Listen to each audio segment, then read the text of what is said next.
She tied her laces into bunny ears. The lonely CEO froze. "That's how my daughter learned from me." The glass towers of Manhattan pierce the sky like crystalline daggers, their surfaces reflecting not the warmth of human dreams, but the cold ambition of corporate empires built on steel and solitude. In the highest penthouse of the tallest building, Theodore Finch stands before floor-to-ceiling windows, watching the city breathe beneath him like a living organism of concrete and desperation. At 53, Theodore commands a business empire worth $9 billion, yet his reflection in the glass reveals a man whose eyes carry the weight of an immeasurable loss that no amount of money could ever heal. His tailored Italian suit fits perfectly, but it cannot hide the fact that beneath the fabric of success lies a heart that stopped beating the day his daughter disappeared. 7 years ago, Theodore was a different man. 7 years ago, he would wake up to the sound of tiny feet racing down marble hallways, and the melodic laughter of his 6-year-old daughter Lily echoing through rooms that now stand as monuments to silence. He remembers with painful clarity the morning ritual they shared every day before school, sitting cross-legged on the Persian rug in her bedroom, her small hands fumbling with the laces of her school shoes, while he patiently demonstrated the bunny ears technique he had invented just for her. "Make 2 loops, Daddy," she would giggle, her voice like wind chimes in a gentle breeze. Now the bunny ears go around each other and through the hole. It was their secret method, a small universe of connection that belonged only to them, a father-daughter bond woven from the simple act of learning to tie shoes. But Theodore's memories are like photographs that have been left too long in sunlight. The edges are burned, the colors faded, and what remains is more painful than beautiful. The day Lily disappeared was unremarkable in every way except for its devastating conclusion.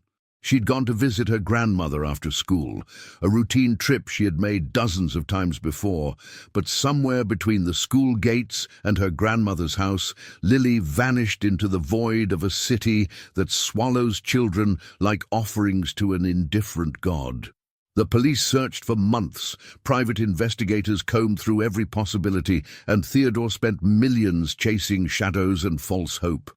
But Lily had simply evaporated, leaving behind only the echo of her laughter and a pair of small shoes with laces still tied in perfect bunny ears. The aftermath of loss transformed Theodore from a devoted father into a ghost, haunting his own life. His wife, unable to bear the weight of shared grief, left him 18 months after Lily's disappearance, taking with her the last vestiges of warmth from their home. Theodore threw himself into his business with the fury of a man trying to outrun his own heart, building his company into a colossus that dominated 3 continents.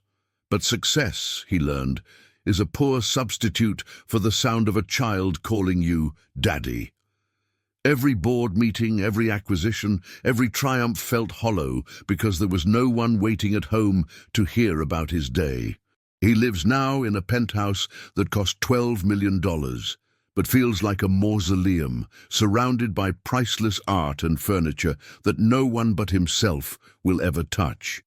If you've ever lost someone who meant everything to you, if you've ever wondered whether life gives us second chances when we least expect them, then subscribe to Love Reunion Stories, because sometimes the universe has a way of healing the most broken hearts in the most unexpected ways. 300 feet below Theodore's tower of isolation, the streets of Lower Manhattan pulse with a different kind of survival. Here, where the shadows of skyscrapers create permanent twilight even at midday, 7-year-old Zoe Williams has learned to navigate a world that was never designed for children. Zoe is small for her age, but what she lacks in size, she makes up for in intelligence and an almost supernatural ability to read the intentions of adults. Her skin is the rich brown of autumn leaves, and her eyes hold a wisdom that should never belong to someone so young. She has been living on the streets for 8 months now, ever since her grandmother, the only family she had ever known, passed away in her sleep and left Zoe to face a system that saw her as just another statistic to be processed. But Zoe is not a victim in the traditional sense. She has created her own ecosystem of survival that operates on wit rather than desperation. She has memorized the schedules of every soup kitchen within walking distance, knows which business owners will give her small jobs in exchange for food, and has developed an intricate mental map of the city's safest sleeping spots. She spends her days in Riverside Park, where she draws elaborate chalk murals on the walkways, not for money, but because the art keeps her mind sharp and attracts the attention of kind strangers who sometimes offer her sandwiches or spare change. Her drawings are remarkably sophisticated for a child her age, detailed portraits of pigeons, intricate geometric patterns, and sometimes haunting images of families holding hands that reveal the longing she tries so hard to hide. Zoe's most prized possession is a pair of worn sneakers that belonged to her grandmother. They are 2 sizes too big and held together with duct tape and stubborn hope, but they represent the only physical connection she has to the woman who raised her with unconditional love. Every morning, Zoe sits on whatever step or bench has become her temporary home and carefully ties these shoes using a method her grandmother taught her years ago. "Make the laces into bunny ears, sweet girl," her grandmother would say in a voice that tasted like honey and comfort. Then the ears dance around each other and create a knot that won't come undone, just like our love. Zoe has never forgotten this ritual, and even now, alone in a city of 8 million people, she begins each day by tying her shoes with the same careful precision, whispering her grandmother's words like a prayer. The morning that would change both their lives forever begins like any other in Theodore's sterile routine. He wakes at 5:30 a.m. in a bedroom larger than most people's apartments, drinks espresso from a machine that costs more than some cars, and reviews market reports while his personal trainer guides him through an hour of exercise designed to maintain the physical shell of a man whose spirit has been largely absent for 7 years. By 8 a.m., he is in his office on the 47th floor, surrounded by mahogany and marble, making decisions that affect thousands of jobs and millions of dollars. But today feels different somehow, though Theodore cannot articulate why. There is a restlessness in his chest, a strange pull toward the windows that overlook the street below. Meanwhile, Zoe is having what she privately calls a difficult morning. She had spent the night in a 24-hour laundromat, curled up between 2 washing machines that provided both warmth and the rhythmic sound she found comforting. But the manager discovered her around dawn and ejected her with the kind of tired irritation reserved for problems that appear too frequently. Now she sits on the concrete steps of a closed bookstore, her stomach aching with hunger and her heart heavy with the particular loneliness that comes from being small and invisible in a city that moves too fast to notice suffering. She pulls her oversized jacket tighter around her shoulders and looks down at her grandmother's shoes, preparing for the daily ritual that gives her strength. The laces are frayed and dirty, but Zoe handles them with the reverence of someone touching sacred objects. She creates the first loop with careful precision, then the second, holding them up like small fabric ears reaching toward the sky. "Dance around each other," she whispers, using her grandmother's words, guiding the laces through the intricate steps of a ballet only they know. The motion is meditative, almost ceremonial, and for a moment, Zoe can almost feel her grandmother's hands covering hers, guiding her through the movements that have become both memory and prayer. At exactly 11:47 a.m., Theodore Finch exits his building for a lunch meeting that will never happen. He's walking toward his waiting town car when something makes him pause. Perhaps it is the way the light falls across the street, or perhaps it is the universe finally deciding to answer 7 years of desperate prayers. But Theodore's attention is drawn to a small figure sitting on stone steps across the busy avenue, At first, he sees only a child in oversized clothing, but then his world stops spinning on its axis. The little girl is tying her shoes, and Theodore watches in a state of suspended animation as she creates two perfect loops with her laces. But it is not just any knot.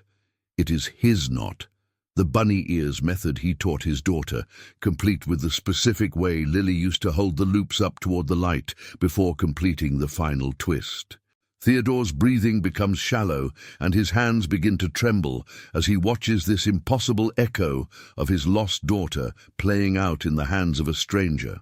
The girl completes the knot with the same flourish Lily used to make. And Theodore feels something crack open in his chest, not breaking but unfurling like a door that has been locked for 7 years, suddenly swinging wide. He stands transfixed on the sidewalk while the city flows around him like water around a stone. People bump into him, horns honk, and his driver calls his name. But Theodore exists in a bubble of profound recognition. This is not coincidence. This is the universe speaking in a language he had forgotten how to hear. The child is not Lily. He knows that with certainty.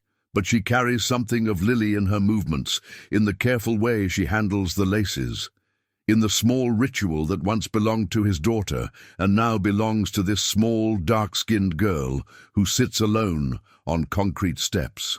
Do you believe in signs from the universe? Or do you think life is just a series of random coincidences? Have you ever experienced a moment that felt like destiny reaching out to touch your life?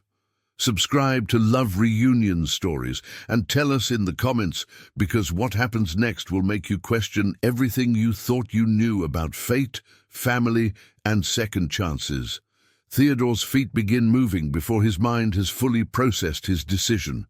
He waits for the light to change, his heart pounding with an intensity he hasn't felt since the day Lily disappeared. As he crosses the street, he studies the child more carefully. She is thin but not malnourished, dressed in clothes that are clean but clearly too large, and there is something in her posture that speaks of resilience rather than defeat. When she finishes tying her shoes, she looks up and notices Theodore standing a respectful distance away. Their eyes meet, and Theodore sees intelligence and wariness in equal measure. "Hello," Theodore says softly, crouching down to her level in a gesture his body remembers from hundreds of conversations with Lily. "I'm Theodore. What's your name?" "Zoe," she replies, her voice clear but cautious.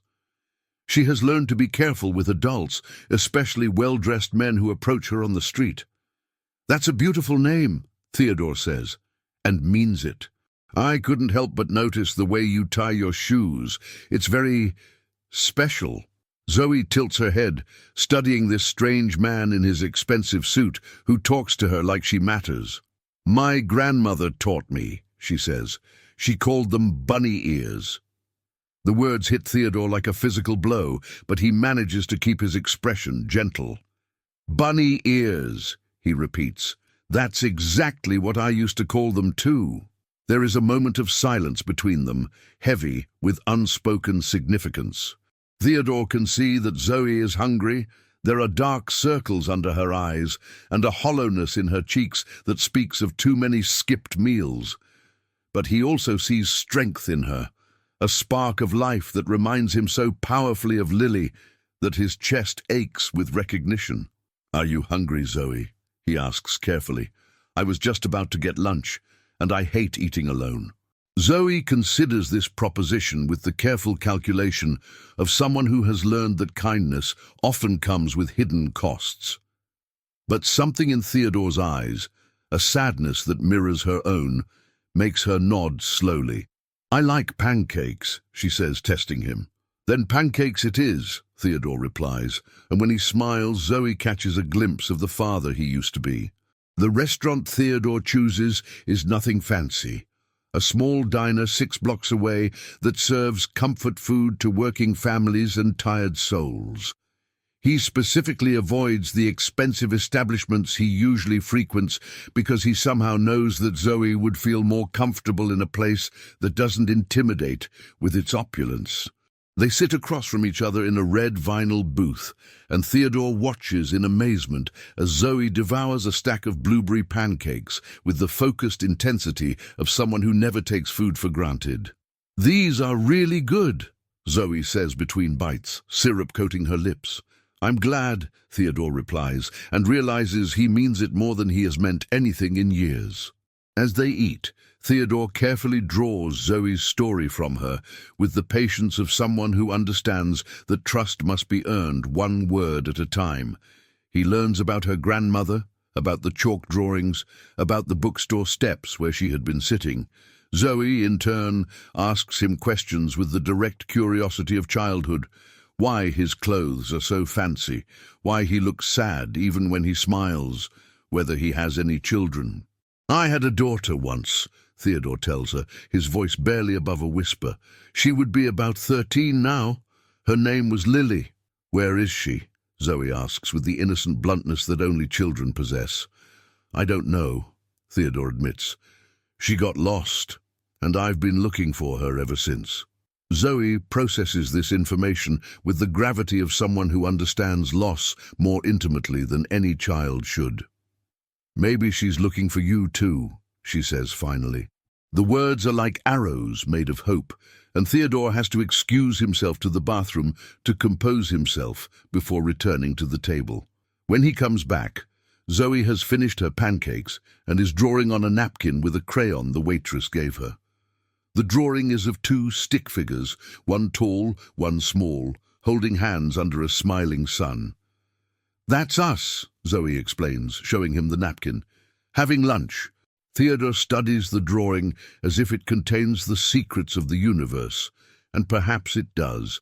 In Zoe's simple artwork, he sees possibility where there has been only emptiness, hope where there has been only grief.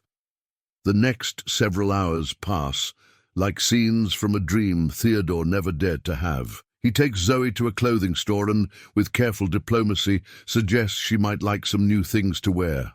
Zoe is initially resistant.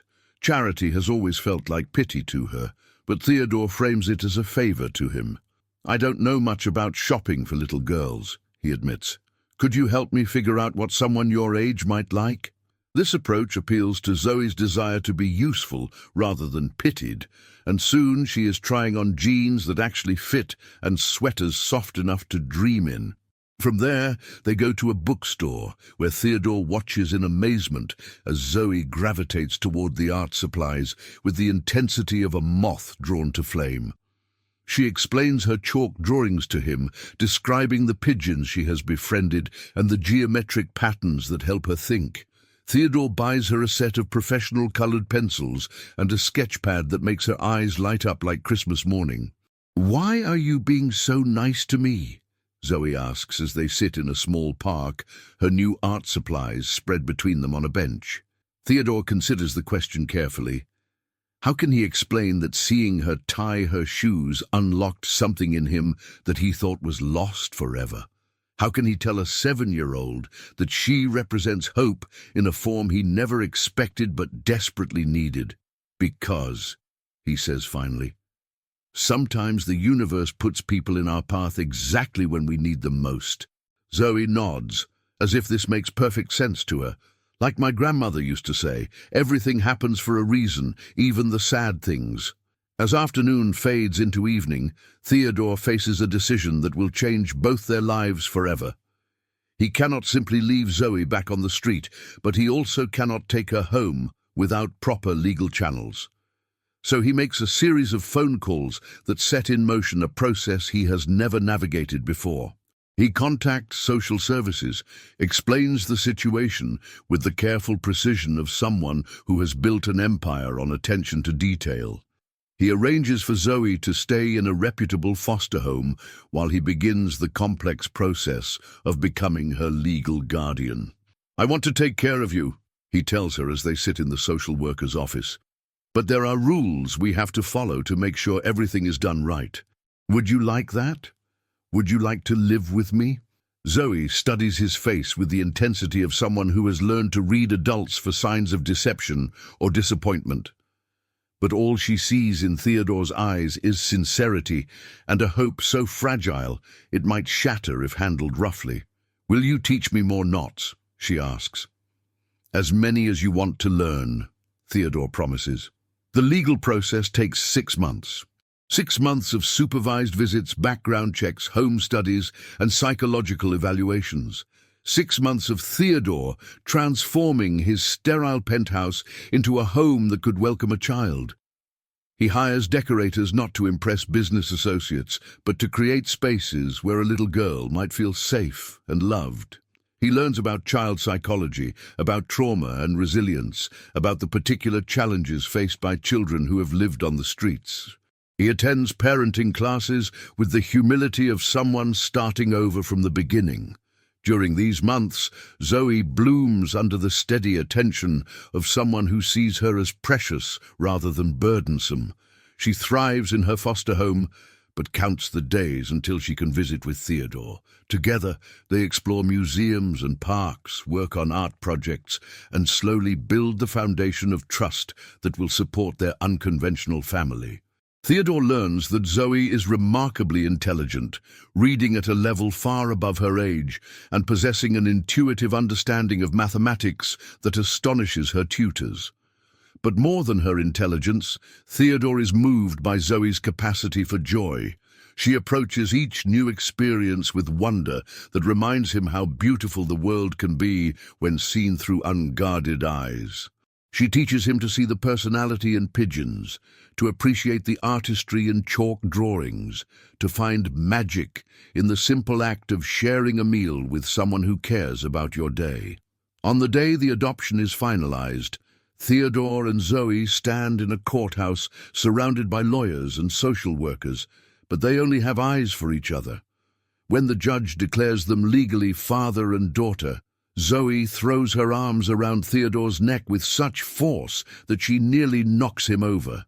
"Daddy," she whispers into his ear, and the word heals fractures in his heart he didn't even know existed. That evening, they sit together in what is now Zoe's bedroom, a space that somehow manages to be both elegant and completely suitable for a 7-year-old. The walls are painted a soft lavender that Zoe chose herself, and one corner is dedicated entirely to her art supplies and the growing collection of drawings she creates daily. But the most important element of the room is a small framed photograph on the nightstand, a picture of Lily at age 6, smiling with the innocent confidence of a child who believes the world is fundamentally good. "Tell me about her," Zoe says, looking at the photograph. Theodore sits beside her on the bed and begins to share stories he has kept locked away for 7 years. He tells Zoe about Lily's laugh, about her obsession with butterflies, about the way she used to leave him notes in his briefcase when he traveled for business. Zoe listens with the respectful attention of someone who understands that these memories are sacred gifts being shared with her. "I think she would have liked me," Zoe says when Theodore finishes. "I think she would have loved you," Theodore corrects gently. As bedtime approaches, they perform a new ritual that has replaced the old one. Theodore sits on the floor beside Zoe's bed while she shows him the proper way to tie a friendship bracelet, a skill she learned from another girl at the foster home. But before she gets under the covers, Zoe reaches for her school shoes, the new ones Theodore bought her that fit perfectly and no longer require duct tape to stay together. "Will you show me a new knot?" she asks, holding up the laces. Theodore considers for a moment, then demonstrates what he calls the infinity knot, a complex weaving pattern that creates loops that seem to have no beginning or end. Zoe watches intently, her tongue poking out slightly in concentration as she tries to memorize the movements. "This one's ours," Theodore says as Zoe practices the knot. "Not bunny ears, and not exactly what your grandmother taught you, but something new that belongs just to us." Zoe completes the knot with a flourish that would make her grandmother proud, then looks up at Theodore with eyes that shine with contentment. "I love our knot, Daddy."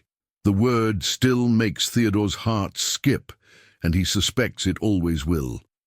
As he tucks Zoe into bed and turns off the lights, he thinks about the intricate ways that loss and love can be woven together to create something entirely new. Lily will always be part of him, will always be the daughter who taught him how to be a father, but Zoe is teaching him how to be a father again, how to love with courage instead of fear, how to trust that some stories end not with the resolution we expected, but with the healing we needed. Family, Theodore has learned, is not always defined by blood or biology. Sometimes family is defined by the miraculous moment when two broken hearts find each other and discover that together they can be whole. Sometimes family is a small girl who ties her shoes with the same love and precision that once belonged to another little girl, creating a bridge between past and present that allows healing to flow in both directions. If you believe that love creates family in the most unexpected places, if you think that second chances can come in forms we never anticipated, then like this video, share it with someone who needs to believe in miracles, and subscribe to Love Reunion Stories. Tell us in the comments, do you think family is defined by blood or by the love we choose to give and receive? Because sometimes the most beautiful families are the ones the universe creates when we least expect it, but most desperately need it. In the quiet of his penthouse that night, Theodore stands once again before his floor-to-ceiling windows, but the view has transformed completely. The city below no longer looks like a cold collection of steel and glass, but like a place where miracles can happen, where lost souls can find each other, where the impossible can become beautifully, perfectly real. Somewhere in the building, Zoe sleeps peacefully in her new bed, dreaming of art and adventures, and the man she now calls Daddy. And somewhere in the space between memory and hope, between what was lost and what was found, Lily's laughter seems to dance on the wind, blessing this new family with love that transcends time, loss, and every limitation we place on the heart's capacity to heal. The infinity knot holds firm, weaving past and present into a future neither Theodore nor Zoe could have imagined, but both desperately needed. And in a city of 8 million people, two hearts that were broken by loss have discovered that love, like the most intricate knots, becomes stronger under pressure and more beautiful with time.